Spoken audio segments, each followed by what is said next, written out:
നമസ്കാരം സുഹൃത്തുക്കളെ, ഏവർക്കും അക്ഷയ കേരളത്തിലേക്ക് ഒരിക്കൽ കൂടി ഹൃദയം നിറഞ്ഞ സ്വാഗതം. ഇന്ന് ഓഗസ്റ്റ് 10. കേരളത്തിലെ നിരവധി കുടുംബങ്ങൾ കാത്തിരുന്ന ഓണക്കിറ്റ് വിതരണത്തിന് ഇന്നു മുതൽ തുടക്കമാവുകയാണ്. ഓണം അടുത്തെത്തിയതോടെ കഴിഞ്ഞ കുറച്ചു ദിവസങ്ങളായി ഏറ്റവും കൂടുതൽ ആളുകൾ അന്വേഷിച്ചുകൊണ്ടിരിക്കുന്ന കാര്യങ്ങളിൽ ഒന്നാണ് ഓണക്കിറ്റ് ആർക്കാണ് ലഭിക്കുക.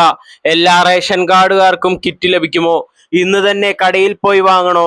കിറ്റ് കിട്ടാൻ എന്തൊക്കെ വേണം? മഞ്ഞ കാർഡുള്ളവർ മാത്രം പോയാൽ മതിയോ? അതുപോലെ ഇത്തരത്തിലുള്ള നിരവധി സംശയങ്ങളാണ് ഇപ്പോൾ ഉയരുന്നത്. അതുകൊണ്ട് ഈ വീഡിയോ ഒരു പ്രത്യേക ഓഫറോ അഭ്യൂഹമോ പറയാതെ ഇന്ന് ആരംഭിക്കുന്ന ഓണക്കിറ്റ് വിതരണത്തെക്കുറിച്ച് അർഹതയും നടപടിക്രമവും എങ്ങനെ മനസ്സിലാക്കണമെന്ന് വിശദമായി നമുക്ക് പരിശോധിക്കാം. പ്രത്യേകിച്ച് മഞ്ഞ റേഷൻ കാർഡ് അഥവാ അന്ത്യോദയ അന്നയോജന വിഭാഗത്തിലുള്ള കുടുംബങ്ങൾ ഈ വീഡിയോ ശ്രദ്ധിച്ച് അവസാനം വരെ കാണുക. എല്ലാവർക്കും ഉപകാരപ്പെട്ട ഒരു വീഡിയോ ആണ്. എല്ലാ റേഷൻ കാർഡ് ഉടമകളും പ്രത്യേകിച്ച് ശ്രദ്ധിച്ച് കാണുക. ചാനൽ ആദ്യമായി കാണുന്നവരാണെങ്കിൽ സബ്സ്ക്രൈബ് ചെയ്യാനും ഹൈപ്പ് ചെയ്യാനും ലൈക്ക് ചെയ്യാനും സബ്സ്ക്രൈബ് ചെയ്യാനും ബെല്ലൈക്കൻ എനേബിൾ ചെയ്യാനും മറക്കരുത്. അപ്പോൾ നമുക്ക് വീഡിയോയിലേക്ക് കടക്കാം. ആദ്യം ഏറ്റവും പ്രധാനപ്പെട്ട തീയതി തന്നെ പറയാം. ഓഗസ്റ്റ് 10, അതായത് ഇന്നു മുതൽ ഓണക്കിറ്റ് വിതരണം ആരംഭിക്കുകയാണ്. അർഹരായ കുടുംബങ്ങൾക്ക് കിറ്റ് ലഭിക്കുന്നതിനുള്ള വിതരണ നടപടികൾ ആരംഭിക്കുകയാണ്. എന്നാൽ വിതരണം ആരംഭിക്കുന്നു എന്ന് അതിന്റെ അർത്ഥം എല്ലാ കുടുംബങ്ങൾക്കും ഒരേ സമയം കിറ്റ് വാങ്ങണമെന്നല്ല. റേഷൻ കടകളിലെ സ്റ്റോക്ക്, വിതരണക്രമം, പ്രദേശത്തെ ക്രമീകരണങ്ങൾ എന്നിവ അനുസരിച്ചാണ് കാര്യങ്ങളിൽ ചെറിയ വ്യത്യാസങ്ങൾ ഉണ്ടാവാൻ സാധ്യതയുണ്ട്. അതുകൊണ്ട് ഇന്ന് തന്നെ റേഷൻ കടയിൽ വലിയ തിരക്ക് ഉണ്ടാകേണ്ട സാഹചര്യമുണ്ടോ എന്ന് ആദ്യം നിങ്ങളുടെ പ്രദേശത്തെ വിവരങ്ങൾ ഒന്ന് പരിശോധിക്കുന്നത് നല്ലതാണ്. ഇനി ആരാണ് പ്രധാനമായും അർഹർ എന്നുള്ള ചോദ്യമുണ്ട്. ഇതാണ് ഈ വീഡിയോയിൽ ഏറ്റവും പ്രധാനപ്പെട്ട ഒരു കാര്യം. ലഭ്യമായ വിവരങ്ങൾ അനുസരിച്ച് യെല്ലോ റേഷൻ കാർഡ് അഥവാ മഞ്ഞ റേഷൻ കാർഡ് അന്ത്യോദയ അന്നയോജന വിഭാഗത്തിലുള്ള റേഷൻ കാർഡ് ഉടമകൾക്കാണ് ഓണക്കിറ്റ് വിതരണം ചെയ്യുന്നത്. അതോടൊപ്പം ബന്ധപ്പെട്ട ക്ഷേമ സ്ഥാപനങ്ങൾക്കും കിറ്റ് ലഭിക്കുന്ന സംവിധാനങ്ങളുണ്ട്. ഇവിടെ വളരെ വ്യക്തമായി മനസ്സിലാക്കേണ്ട ഒരു കാര്യമുണ്ട്. റേഷൻ കാർഡുള്ള എല്ലാവർക്കും സൗജന്യ കിറ്റ് എന്നല്ല അതിന്റെ അർത്ഥം. റേഷൻ കാർഡിന്റെ വിഭാഗം ഇവിടെ പ്രധാനമാണെന്നുള്ളതാണ് ശ്രദ്ധിക്കേണ്ടത്. അതുകൊണ്ട് നിങ്ങളുടെ കാർഡ് മഞ്ഞയാണോ ഏ വിഭാഗത്തിലാണോ എന്നത് ആദ്യം പരിശോധിക്കുക. നിങ്ങളുടെ കയ്യിൽ മഞ്ഞ റേഷൻ കാർഡ് ഉണ്ടെങ്കിൽ ആദ്യം കാർഡിലെ വിവരങ്ങൾ പരിശോധിക്കുക. കാർഡ് നമ്പർ ശരിയാണോ? കുടുംബ വിവരങ്ങൾ ശരിയാണോ? റേഷൻ കട ഏതാണ്? ഈ കാര്യങ്ങൾ ഉറപ്പാക്കുക. തുടർന്ന് നിങ്ങളുടെ റേഷൻ കടയിൽ വിതരണം സംബന്ധിച്ച അറിയിപ്പ് ലഭിച്ചിട്ടുണ്ടോ എന്ന് പരിശോധിക്കുക.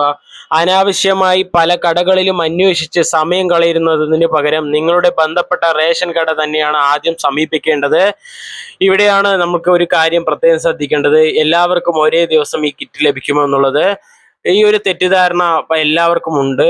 ഇന്ന് വിതരണം ആരംഭിക്കുന്നു എന്നതുകൊണ്ട് എല്ലാ അർഹരായ ആളുകൾക്കും ഇന്ന് തന്നെ കിറ്റ് കയ്യിൽ കിട്ടണമെന്നില്ല. വിതരണ സംവിധാനത്തിൽ പ്രദേശം, കട, സ്റ്റോക്ക് എന്നിവ അനുസരിച്ച് ക്രമീകരണങ്ങൾ ഉണ്ട്. അതുകൊണ്ട് ഇന്ന് കിറ്റ് കിട്ടിയില്ലെങ്കിൽ ഈ ഒരു നിങ്ങൾ വിഷമിക്കേണ്ട കാര്യമില്ല. ഉടൻ തന്നെ എൻ്റെ കിറ്റ് മുടങ്ങി എന്ന് കരുതേണ്ടതുമില്ല. ആദ്യം റേഷൻ കടയിൽ നിന്ന് കൃത്യമായ വിവരം നിങ്ങൾ ചോദിച്ചറിയുക. അത് പ്രധാനപ്പെട്ട ഒരു കാര്യമാണ്. കിറ്റ് വാങ്ങാൻ പോകുമ്പോൾ എന്ത് കരുതണം എന്നുള്ള ചോദ്യമുണ്ട്. റേഷൻ കടയിലേക്ക് പോകുമ്പോൾ റേഷൻ കാർഡ് കയ്യിൽ കരുതുന്നത് വളരെ പ്രധാനമാണ്. കാർഡിന്റെ വിവരങ്ങൾ പരിശോധിക്കേണ്ട സാഹചര്യം ഉണ്ടാവാം. അതിനാൽ റേഷൻ കാർഡ് കയ്യിൽ കരുതുക. കാർഡിന്റെ വിവരങ്ങൾ വ്യക്തമാണെന്ന് ഉറപ്പാക്കുക. കഴിയുമെങ്കിൽ ബന്ധപ്പെട്ട വിവരങ്ങൾ മുൻകൂട്ടി പരിശോധിക്കുക. റേഷൻ കടയിൽ എത്തുമ്പോൾ വിതരണക്രമം സംബന്ധിച്ച് നിർദ്ദേശങ്ങൾ പാലിക്കുക. ഇന്ന് തന്നെ പോകണമെന്നുണ്ടോ എന്നുള്ള ചോദ്യമുണ്ട്. ഇത് ഓരോ കുടുംബത്തിന്റെയും സാഹചര്യത്തെ ആശ്രയിച്ചിരിക്കും. വിതരണം ആരംഭിച്ച ദിവസം തന്നെ ഇന്ന് തന്നെ വലിയ തിരക്ക് ഉണ്ടാകാൻ സാധ്യതയുണ്ട്. പ്രത്യേകിച്ച് രാവിലെ തന്നെ പലരും കിറ്റ് വാങ്ങാനെത്താം. അതുകൊണ്ട് നിങ്ങളുടെ റേഷൻ കടയിൽ വിതരണം ആരംഭിച്ചിട്ടുണ്ടെന്ന് ഉറപ്പാക്കിയ ശേഷം പോകുന്നത് കൂടുതൽ സൗകര്യപ്രദമായേക്കാം. എന്നാൽ അർഹതയുള്ളവർക്ക് ലഭിക്കുന്ന വിതരണ കാലയളവും പ്രാദേശിക അറിയിപ്പുകളും ശ്രദ്ധിക്കുക. എല്ലാവർക്കും കിറ്റ് എന്ന വാട്സപ്പ് സന്ദേശങ്ങൾ ശ്രദ്ധിക്കണം. ഓണക്കാലത്ത് വാട്സപ്പ്, ഫേസ്ബുക്ക് തുടങ്ങിയ സോഷ്യൽ മീഡിയയിൽ നിരവധി സന്ദേശങ്ങൾ പ്രചരിക്കുന്നു. എല്ലാവർക്കും കാർഡ്, കിറ്റ് അങ്ങനെയുള്ള സന്ദേശങ്ങളെല്ലാം പ്രചരിക്കുന്നുണ്ട്. അത് നിങ്ങൾ വിശ്വസിക്കരുത്. ഇനി നിങ്ങൾക്ക് എല്ലാവർക്കും ഉപകാരപ്പെടുന്ന ഒരു സംഭവമുണ്ട്. എല്ലാവർക്കും കിറ്റ് ലഭിക്കും. പക്ഷെ അത് സപ്ലൈകോ സബ്സിഡിയും അതിലാണ് നമുക്ക് കിട്ടുക. ഇത് ഏറ്റവും വളരെ പ്രധാനപ്പെട്ട ഒരു ഭാഗമാണ്. കാരണം കഴിഞ്ഞ ദിവസങ്ങളിൽ സപ്ലൈകോയുടെ ഓണം വിലക്കുറവിനെ കുറിച്ച് പല വാർത്തകളും വന്നിട്ടുണ്ട്. 13 അവശ്യ സാധനങ്ങൾക്ക് സബ്സിഡി, വിവിധ ഉൽപ്പന്നങ്ങൾക്ക് ഡിസ്കൗണ്ട് തുടങ്ങിയ കാര്യങ്ങൾ അതിന്റെ ഒരു ഭാഗമാണ്. പക്ഷെ സൗജന്യ കിറ്റ് അതിൽ നിന്ന് വ്യത്യസ്തമായ ഒരു കാര്യമാണ്. സപ്ലൈകോയിൽ സബ്സിഡി വിലയ്ക്ക് സാധനങ്ങൾ വാങ്ങുന്ന ഒരു കാര്യം ഉണ്ട്. ഇത് 3 തരം കിറ്റുകൾ ലഭിക്കുന്നുണ്ടെന്നും പറയുന്നുണ്ട്. അത് നിങ്ങൾക്ക് വാങ്ങാവുന്നതാണ്. അതിനൊരു ചാർജ് ഉണ്ട്. 1000, 2000 എന്നുള്ള പറഞ്ഞ ചാർജുകളുണ്ട്. 1000, 1500, 2000 എന്നാണ് അറിയാൻ കഴിഞ്ഞ വിവരം. അർഹരായ കുടുംബങ്ങൾക്ക് സൗജന്യ ഓണക്കിറ്റ് ലഭിക്കുന്നതിന് മറ്റൊരു കാര്യം, ഇവ രണ്ടും ഒരേ ആനുകൂല്യങ്ങളായി കണക്കാക്കരുത്. ഇനി കിറ്റ് ലഭിക്കാത്ത പക്ഷം എന്ത് ചെയ്യണം എന്നുള്ള ചോദ്യമുണ്ട്. ഒരു അർഹ കുടുംബം റേഷൻ കടയിൽ എത്തിയാൽ കിറ്റ് ലഭിച്ചില്ലെങ്കിൽ ഉടൻ പേടിക്കേണ്ടതില്ല. ആദ്യം കാരണം അന്വേഷിക്കുക. സ്റ്റോക്ക് എത്തിയിട്ടില്ലേ, വിതരണം ആ കടയിൽ തുടങ്ങിയിട്ടില്ലേ, കാർഡ് വിവരത്തിൽ എന്തെങ്കിലും പ്രശ്നമുണ്ടോ, നിങ്ങളുടെ കാർഡ് അർഹത വിഭാഗത്തിൽ പെടുന്നുണ്ടോ, ഇവ പരിശോധിക്കുക. റേഷൻ കടയിൽ നിന്ന് വ്യക്തമായ വിവരം ലഭിക്കാത്ത സാഹചര്യത്തിൽ ബന്ധപ്പെട്ട ഔദ്യോഗിക സംവിധാനങ്ങളിൽ നിന്ന് സ്ഥിരീകരണം തേടുകയാണ് സുരക്ഷിതമായ വഴി.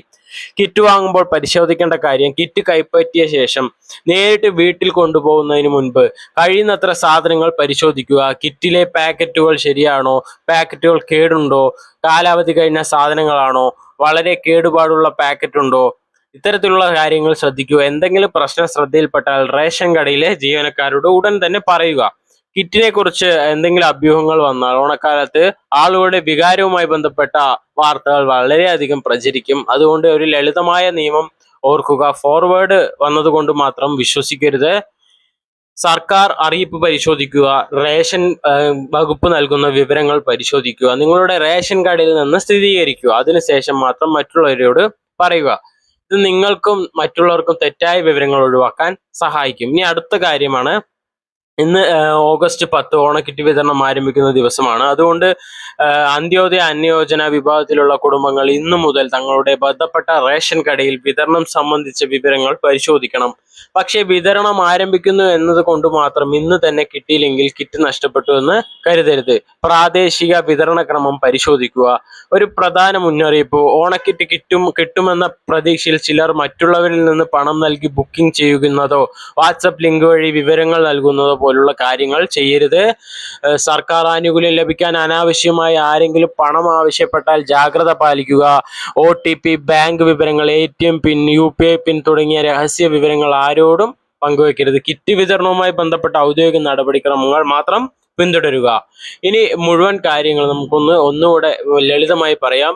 ഇന്ന് ഓഗസ്റ്റ് 10 മുതൽ വിതരണം ആരംഭിക്കുകയാണ്. പ്രധാനമായും യെല്ലോ കാർഡ്, മഞ്ഞ കാർഡ്, അന്ത്യോദയ അന്നയോജന വിഭാഗത്തിലുള്ള അർഹത കുടുംബങ്ങൾക്കാണ് ഇത് സൗജന്യമായി ലഭിക്കുന്നത്.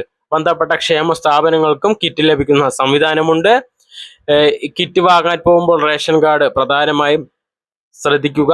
നിങ്ങളുടെ റേഷൻ കടയിൽ വിതരണക്രമം പരിശോധിക്കുക. കിറ്റ് ലഭിച്ച ശേഷം സാധനങ്ങൾ പരിശോധിക്കുക. സോഷ്യൽ മീഡിയയിലെ സ്ഥിരീകരിക്കാത്ത സന്ദേശങ്ങൾ വിശ്വസിക്കരുത്. ഓണം സന്തോഷത്തിന്റെ കാലമാണ്. അതുകൊണ്ട് അർഹരായ കുടുംബങ്ങൾക്ക് ലഭിക്കുന്ന ആനുകൂല്യം കൃത്യമായി ലഭിക്കുമെന്ന് തന്നെയാണ് ഏറ്റവും പ്രധാനപ്പെട്ട കാര്യം. ഇന്നു മുതൽ വിതരണം ആരംഭിക്കുന്ന സാഹചര്യത്തിൽ വിഭാഗത്തിലുള്ള കുടുംബങ്ങൾ തങ്ങളുടെ റേഷൻ കടയിൽ നിന്ന് കൃത്യമായ വിവരങ്ങൾ മനസ്സിലാക്കുക. സ്റ്റോക്ക് എത്തിയോ, വിതരണം എത്തിയോ എന്നുള്ള കാര്യങ്ങളെല്ലാം അന്വേഷിക്കുക. ചാനൽ ആദ്യമായി കാണുന്നവരാണെങ്കിൽ സബ്സ്ക്രൈബ് ചെയ്യാനും ബെല്ലൈക്കൻ എനേബിൾ ചെയ്യാനും ഹൈപ്പ് ചെയ്യാനും മറക്കരുത്. നന്ദി, നമസ്കാരം.